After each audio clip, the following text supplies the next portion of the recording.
يا مساء الخير، كيفكم؟ إن شاء الله كلكم تكونوا كويسين. أنا أمل. اليوم جبت لكم وصفة ترايفل الفراولة، حلا بارد وخفيف، وأهم حاجة إنه مرة سهل ينفع لرمضان. فنقول بسم الله. عندي هنا نص كوب حليب بارد، هحط عليه ظرفين دريم ويب وحأخلطهم مرة مظبوط ألين لما أوصل لقوام الكريمة بهذا الشكل. ما حياخد معاكم وقت أبدا، هو أهم حاجة الحليب يكون بارد. خلاص كده خلصنا من الكريمة، حخليها على جنب.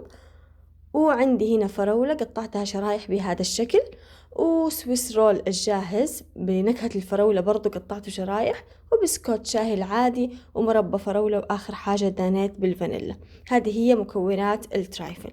في صحن حق الترايفل يكون عميق، حأرص أول حاجة بسكوت شاهي مغمس بالحليب كطبقة أولى، وبعدين كحركة يعني حأرص شرايح فراولة على داير ما يدور الصحن. لو كان صحنكم شفاف سووها، بس يعني هي كده يعني زي اللي حركات بركات، عرفتوا؟ ممكن تستغنوا عنها. وبعدين كطبقة تانية ححط ملعقتين كبيرة مربى، وحأفردها فوق البسكوت. طبعا حتى اللي ما يحب المربى ترى مرة ما راح يحس فيها، يعني الطعم مرة حيكون ظابط وما حيحس انه فيه مربى، عرفتوا؟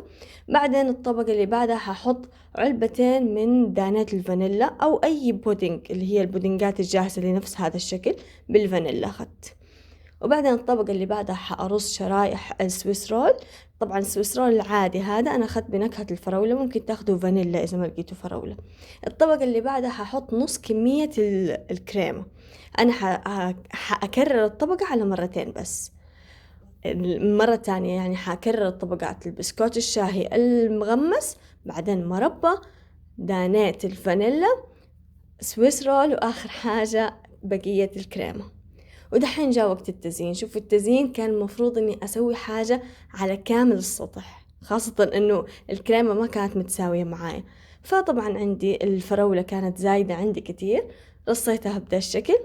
رشيت فستق، احس فستق رمضان، رمضان فستق، ما اعرف ليش مرة مناسب دائما الفستق لرمضان. وعندي الشوكولاتة على شكل قلوب ما خلصت عندي الى الان. وبس هذا هو الحلا، صار جاهز. شايفين الحلا؟